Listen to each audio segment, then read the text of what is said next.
Hello everyone, I am Dr. Vanshika, your friendly dentist, and welcome back to my channel Mint and Molars. Today I will be telling you everything that you need to know about a root canal treatment. First of all, what is a root canal treatment? बहुत लोगों को लगता है कि root canal treatment का मतलब होता है कि दांत की रूट या जड़ को बाहर निकाल देना, but root canal is completely different from extraction. हमारे दांत, हर दांत की एक सॉफ्ट लेयर होती है जिसे हम पल्प बोलते हैं, जो कि हार्ट एंड सोल होती है हमारे दांत की. इसके अंदर नर्व्स होते हैं, ब्लड वेसल्स होते हैं, कनेक्टिव टिश्यू होती है. बेसिकली जब हमें पेन होता है तो वो इसी एक लेयर की वजह से होता है. जब ये पल्प इन्फेक्ट हो जाता है किसी डीके या ट्रॉमा या क्रैक की वजह से, तो इसमें पेन होता है, और ये जो इन्फेक्टेड पल्प होता है इसे हम थ्रू रूट कैनाल ट्रीटमेंट बाहर निकाल देते हैं, और at the end permanent filling से इसमें हम फिलिंग कर देते हैं. Why do you need a root canal treatment? Well, there can be multiple reasons for that. The number one reason is pain while chewing. जब आप खाना खाते हो तो आपको पेन होता है. दूसरा रीज़न हो सकता है कि जब आप सो रहे हो तब आप एकदम पेन की वजह से उठ जाओ. एक्सट्रीम सेंसिटिविटी होती है ठंडा गर्म खाने पे, या फिर आपके गम्स के अराउंड स्वेलिंग है, या फिर आपके गम्स में कोई पिंपल या बॉयल जैसा कुछ हो रहा है. कितनी बार ऐसा होता है कि कोई पेन नहीं होता है, लेकिन जब आप अपने डेंटिस्ट के पास जाते हैं और वहाँ पे चेकअप करवाते हैं तो एक्सरे में हमको इन्फेक्टेड पल्प दिखता है. At that time root canal treatment करवाना ज़रूरी है. नाउ द क्वेश्चन अराइजेस कि ये इन्फेक्शन पल्प तक पहुँचता कैसे है. तो अपने दांत को एक नारियल जैसा समझिए. जैसा एक आउटर लेयर नारियल की जो होती है बहुत स्ट्रॉन्ग होती है, बहुत हार्ड होती है, वैसे ही हमारे दांत में एक लेयर होती है इनामल, जो कि बहुत स्ट्रॉन्ग होती है. अंदर से एक सॉफ्ट लेयर होती है जिसे हम पल्प बोलते हैं. अब क्या होता है, मान लीजिए कोई कैविटी हुई है आपके दांत में जो आप कंप्लीटली बहुत टाइम से ऐसे इग्नोर करते जा रहे हैं, तो वो जो कैविटी है वो और गहरी और बड़ी होती जाती है, और वो दांत के अंदर तक धीरे धीरे धीरे धीरे पहुंचती जाती है. जब वो कैविटी आपके दांत के अंदर वाली लेयर पल्प तक पहुंचती है तब वो पेन करना चालू हो जाती है. इसीलिए कहते हैं कि जब भी एक छोटी सी भी कैविटी है तो उसकी फिलिंग करवा लीजिए, उसे ट्रीट करवा लीजिए, उसे इग्नोर मत करिए, नहीं तो रूट कैनाल ट्रीटमेंट भी करना पड़ सकता है. अब मैं आपको बताती हूँ step by step procedure for RCT. जो फर्स्ट स्टेप होता है दैट इज़ एग्जामिनेशन. जो आपका डेंटिस्ट है उस पर्टिकुलर दांत को जिसमें प्रॉब्लम है उसे अच्छे से एग्जामिन करेगा, उसका एक्सरे लेगा, एंड देन एक प्रॉपर ट्रीटमेंट प्लान बनाया जाएगा. The second step is local anaesthesia. Local anaesthesia खाली जहाँ हमें ट्रीटमेंट करना है उस एरिया को नम कर देता है, ताकि हम बिना किसी प्रॉब्लम के, बिना किसी पेन के अपना प्रोसीजर कंप्लीट कर पाएँ. The third step is access opening. Access opening basically दांत के ऊपर एक होल बनाया जाता है ताकि दांत की जो जड़ें हैं वहाँ तक पहुँचा जा सके जहाँ इन्फेक्टेड पल्प है. The fourth procedure is cleaning. Her dentist के पास एक एंडोडोंटिक फाइल का सेट होता है जो मैं यहाँ पे ऐसे मेंशन कर रही हूँ.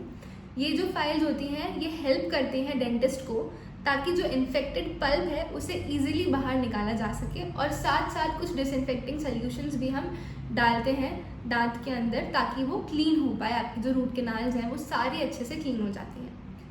The fifth step is shaping.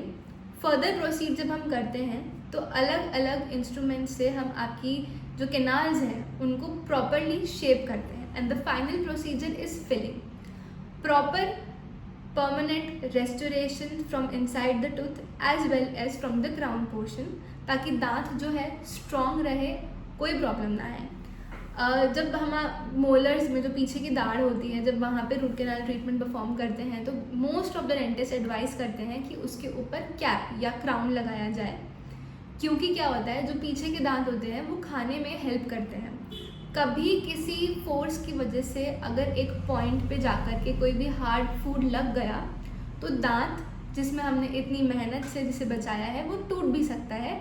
इस वजह से क्राउन या कैप को एडवाइस किया जाता है. और द मोस्ट बिगेस्ट क्वेश्चन जो पूछा जाता है कि रूट कैनाल ट्रीटमेंट के टाइम पे दर्द होता है, the answer is absolutely no. जो इन्फेक्शन है that is itself more painful than the procedure.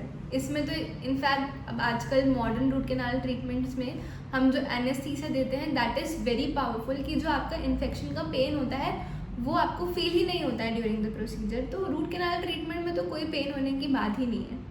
Plus हो सकता है थोड़ी बहुत सोरनेस रहे आफ्टर द प्रोसीजर, बट वो भी अपने आप धीरे धीरे विद टाइम चली जाती है और उसको मेडिसिन दे के भी मैनेज किया जा सकता है। तो the answer is no, root canal treatment is not at all painful. Now the next question that arises is how many visits do you need to complete the root canal treatment. Well, usually बहुत सारे cases में एक sitting में ही root canal treatment कर देते हैं, लेकिन ये डिपेंड करता है आपके दांत की कंडीशन पे कि उसमें कितना इन्फेक्शन है, कितनी कैनाल्स है, and also it depends on your dentist treatment plan कि वो कैसा ट्रीटमेंट प्लान करते हैं, कितना टाइम लेते हैं। यूजुअली 2 to 3 विजिट्स में रूट कैनाल ट्रीटमेंट कंप्लीट हो जाता है। Now what will happen if you ignore it. Number 1, the pain may become worse, swelling फैल सकती है और ज़्यादा, एब्सिस हो सकता है, जो आपके दांत की आसपास की बोन है वो ख़राब हो सकती है, सड़ने लग सकती है, and eventually it will be next to impossible to save the tooth. एक बात का ध्यान रखिएगा कि अगर पेन ज़्यादा है इसका मतलब ये नहीं है कि हो सकता है कि इन्फेक्शन भी ज़्यादा हो, और अगर पेन नहीं हो रहा है that also doesn't mean कि infection completely जा चुका है। Now the next question that arises is, can a root canal treatment fail? Well, it has a higher rate of success, लेकिन there are chances कि root canal treatment fail हो सकता है due to certain conditions। First condition ये हो सकती है कि या तो उस दांत में वापस से infection आ गया हो, दूसरा होता है कि या तो जो कैनाल्स क्लीन करनी हमने चाही थी बाय द डेंटिस्ट वो प्रॉपर्ली क्लीन नहीं हुई हो, कोई मिस्ड कैनाल रह गई हो, या फिर रूट कैनाल ट्रीटमेंट के बाद जब कुछ ऐसा कड़क खाने में आया और दांत फ्रैक्चर हो जाए तो भी RCT फेल हो सकती है। दैट्स वाई यूजुअली जो पीछे के दांत होते हैं उसमें कैप एडवाइस की जाती है। Now here are some after care tips. Number 1 is brush twice daily. Second, जहाँ भी रूट कैनाल ट्रीटमेंट हुआ है कोशिश करें कि उस तरफ से कुछ हार्ड ना खाएं, जैसे अमरूद के बीज हो गए, बादाम हो गया, समथिंग लाइक दैट। तीसरा, अगर आपके डेंटिस्ट ने आपको उसके ऊपर क्राउन या कैप एडवाइस की है then go with that. Number 4, कभी अगर परमानेंट फिलिंग बाहर निकल के आ जाती है तो आप अपने डेंटिस्ट के पास इमिडिएटली जाएं और परमानेंट फिलिंग वापस से करवा लें।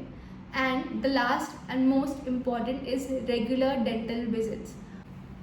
So yeah, that's everything that you need to know about a root canal treatment. अगर अभी भी आपकी कोई questions हैं then drop them in the comment section below. I will definitely answer them. और अगर आपको ये वीडियो अच्छी लगी हो तो इसे लाइक करें, शेयर करें, सब्सक्राइब करें, and thank you so much for watching this video. Until we meet next, okay, bye.